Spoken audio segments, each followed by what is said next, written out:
그래서 기납부세액이라 되어 있죠. 이미 납부한 세액이요. 그래서 법인세의 뭔가 최종 차감 납부세액을 구하기 전에 이미 납부한 세액이 있다면 이제 이중과세를 방지하기 위해서 차감해줘야 돼요. 그 금액이 총 3가지가 있을 수 있어요. 중간해납세액과 원천징수세액과 수시부가세액 3가지가 있을 수 있어요. 먼저 중간해납세액이 특히 법인세에서는 가장 중요하다라고 보시면 돼요. 그래서 의미부터 보시면 각 사업연도 기간이 6개월을 초과하는 법인에 일단 잘 체크하셔서 중간내납 납세의무자에 해당돼요. 중간내납 납세의무자. 각 사업연도 기간 6개월을 초과하는 법인. 그래서 보통 법인은 1월 1일부터 12월 31일을 사업연도로 가지고 있기 때문에 다 중간내납세액을 내요. 내 사업연도 기간이 한 5개월 되는데 그걸 그냥 내면 되지. 중간내납을 또 뭐 반, 2달 이런 걸 계산할 필요가 없다는 거예요. 6개월 초과하는 법인의 경우 당해 사업연도 개시일부터 6월의 기간을 중간내납 기간이라고 불려요. 중간내납 기간. 그래서 중간내납 기간으로 하여 법인세를 선납하도록 하고 있어요. 원래는 3월 30일 내는 거죠. 근데 1월 1일부터 6월 31일까지의 기간을 계산해서 이제 2개월 뒤에 내는 중간내납세액이에요. 그래서 이건 법인세를 선납하는 제도이기 때문에 법인 입장에서는 약간 할부로 내는 느낌이에요. 가산세 세금을 3월 31일에 1,000만원 낼 걸 약간 나눠서 한번 내는 거예요. 이게 나중에 3월 30일은 최종 기납부세액으로 빼지잖아요. 이런 구조죠. 중간내납 기간으로 해서 8월 31일에 이제 한 1,000만원을 냈다. 근데 3월 달에 계산해봤더니 2,000만원이 나왔다. 이게 1,000만원 이렇게 기납부세액으로 빼지니까 2,000만원을 반씩 나눠서 낸 느낌 나잖아요. 이게 중간내납세액이에요. 과세관청 입장에서는 2,000만원을 1년에 들어올 걸 2번 나눠서 들어오니까 세금을 좀 조기 확보하는 효과가 있어요. 그래서 탈세도 방지할 수 있고. 그래서 중간내납세액이라는 걸 하고 있다. 과세관청의 조기 확보 측면 또는 법인의 선납 개념이다.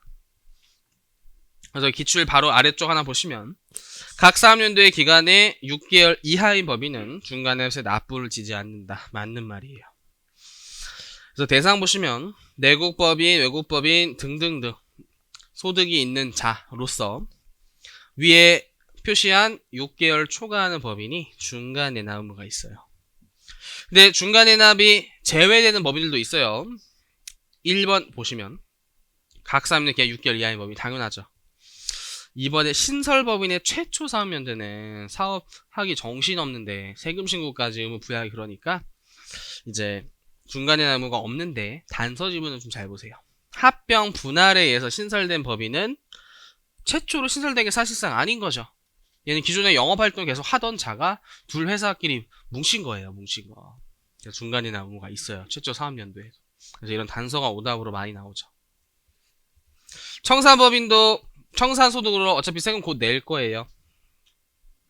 네, 청산기간 중에 사업수익금이 발생한 경우는 제외라고 적혀있고 휴업법인도 마찬가지고 6번에 연구단체나 대학교 등한테 법인세 이렇게 막 내라 할 수 없어. 연구에 집중해야 돼요. 그 다음 8번 최근에 신설됐어요. 꼭 체크하셔서 직전 사업연도에 중소기업, 얘도 중소기업 체크하세요. 방금 전에 배웠을 때도 중소기업과 비중소기업의 차이가 중요했죠. 문제 풀 때. 최저한세율과 연구 인력비 세액공제가 최저한세 대상인지 아닌지. 이번엔 중소기업이 직전 연도에 산출세 기준으로 중간내납세 계산해봤더니 30만원 미만이면 소액 부징수 규정이 신설됐어요.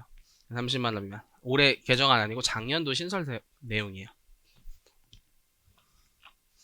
비중소기업 무조건 내는 거예요. 중소 30만원 미만일 때만 중간내납세 안 내도 돼요.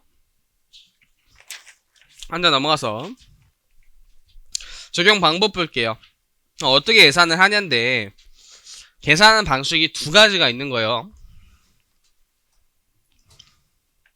그림으로서 좀 간략하게 표현하면 2019년도에 법인세를 내고 20년도의 영업활동에 대해서 여기 6개월치를 이때 내고 싶어요. 요런 상황인데 이제 요 6개월치를 가결산해서 내는 방법이 있고 아니면 전년도에 납부한 세액에 그냥 반을 때려내서 방식 둘 중 선택이 원칙이에요. 그래서 가결사하는 건 사실 법인한테 귀찮잖아요. 지금 바빠 죽겠는데. 그래서 그런 법인들은 그런 거 계산하지 말고 어차피 이거 제대로 계산하는 거 아니고 선납하는 제도잖아요. 나중에 정산 절차 거치니까 전년도에 반을 미리 내 이렇게 선택할 수도 있다라는 거예요. 전년도에 반. 둘 중 하나 선택이 원칙이에요. 그래서 직전 연도 사업연도 실적 기준과 당해 중간에 납부기준 실적 기준 둘 중 하나를 선택하는 것이 원칙인데 둘 중 하나만 반드시 해야 되는 예외 사항들이 좀 있다예요. 그때 당해 중간에 실적 기준 보시면 1번에 직전 사업연도 법인세로서 확정된 산출세액이 없어요. 전년도에 낸 게 없으면 2분의 1 할 수가 없죠. 어쩔 수 없이 당해 중간에나 실적 기준 하셔야 돼요. 가산세는 제외함이란 문구가 새로 개정안에 올라와 있어요. 그 다음 중간에나 만료일까지 전기 법인세액이 아직 확정이 안 됐다면 전년도에 세금이 확정 안 돼서 그걸 낼 수는 없어요. 거기 2분의 1을. 그 정도만 좀 보시고 그때 계산 방법은 2차 때 보시고 간략하게만 좀 볼게요. 간략하게만. 전년도와 당해 둘 중 하나 선택이라 그랬죠. 전년도는 직전 연도에 내는 산출세액에서 공제 감면세액 빼면 결정세액이죠. 기납부세액 빼면 그게 진짜 리얼 이제 총 부담세액이죠. 거기에 반이에요. 거기에 반. 전년도 법인세 그냥 반이라고 생각하세요. 근데 동그라미 1번, 네모 1번에 파란색 글씨 좀 더 주의하세요. 가산세를 포함한다라는 게 중요해요. 가산세를 포함. 외우려고 하지 마시고 이해하시면 전년도에 잘못한 게 있어서 가산세 냈죠. 성악설이에요. 올해도 잘못해요. 가산세 또 잘못할 것이다. 포함해서 내야 돼요. 아까 오늘 배운 결손금 소급공제에선 가산세 제외했죠. 가산세 제외. 그것도 외우시는 게 아니라 가산세를 포함해서 돌려주면 안 되잖아요. 환급 받을 때. 가생하청 태도는 일관된 거예요. 근데 그걸 제외 포함 그냥 외우시면 헷갈리는 거예요. 환급 받았을 때 포함하면 가산세까지 돌려주는 결과니까 가산세 제재가 뭔가 취소된 느낌이 나잖아요. 그래서 거기선 제외였고 여기서 포함한 건 너가 19년도에 잘못돼 뭐 세금에서 안 끊었어요. 난 적격준비 미수치했어요. 올해도 미수치할 거야. 성악설의 태도예요. 성악설. 성선설 아니고 성악설. 그래서 포함이에요. 그래서 포함. 토지 등 양도소득의 법인세는 전년도에만 특이하게 나왔을 수도 있어요. 이건 매년 발생하는 게 아니라 토지 한번 팔았을 때 내고 이런 거니까 제외예요. 그래서 각사소에 대한 산출세액만 반 내는 거예요. 반. 그리고 당해 중간해납 실적 기준에서 나중에 계산 문제일 때 와장창 틀려요. 왜 틀리냐면 지금 이거 6개월치를 계산해서 내야 되잖아요. 그러면 산출세 구할 때 6개월 과표에 다시 1년치로 환산을 해줘야 된단 말이에요.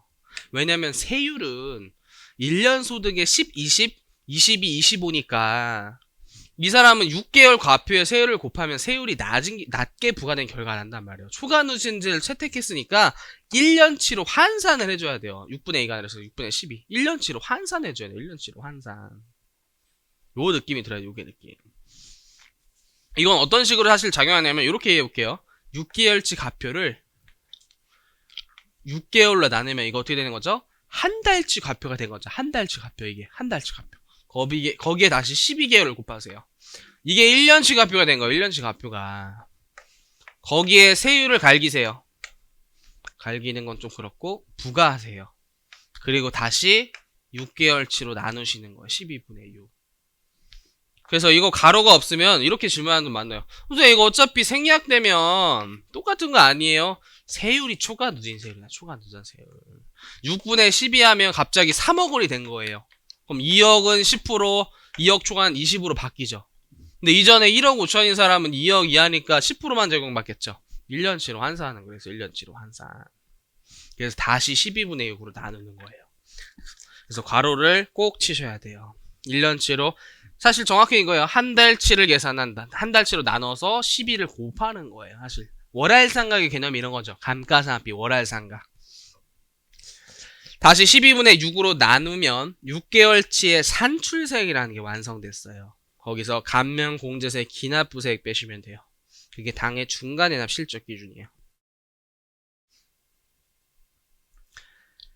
그래서 기납부세액에 원천징세액과 충시부가세액이 있다 정도도 체크하시고, 근데 이제 2차에서 이게 가끔 왜 나오냐면 당해 중간해납 실적 기준 할 때 최저한세 고려해서 계산하셔야 돼요. 최저한세. 앞에서 최저한세를 고려해서 감면후세액이랑 비교해서 당해 중간해납 실적 기준 계산하셔야 돼요. 정확하게 계산하려면. 최저한세 문제를 여기서도 이렇게 응용해서 출제할 수 있어요.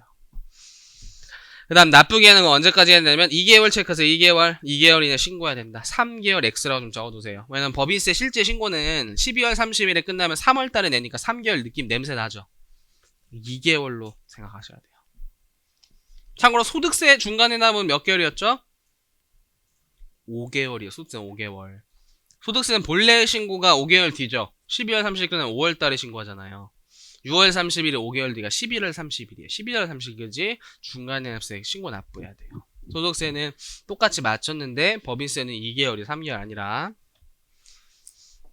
그리고 중간해납 세액도 1000만원 초과하면 분납 가능해요. 나눠서 납부할 수 있어요. 비중선 1개월, 중선 2개월. 분납도 가능하다.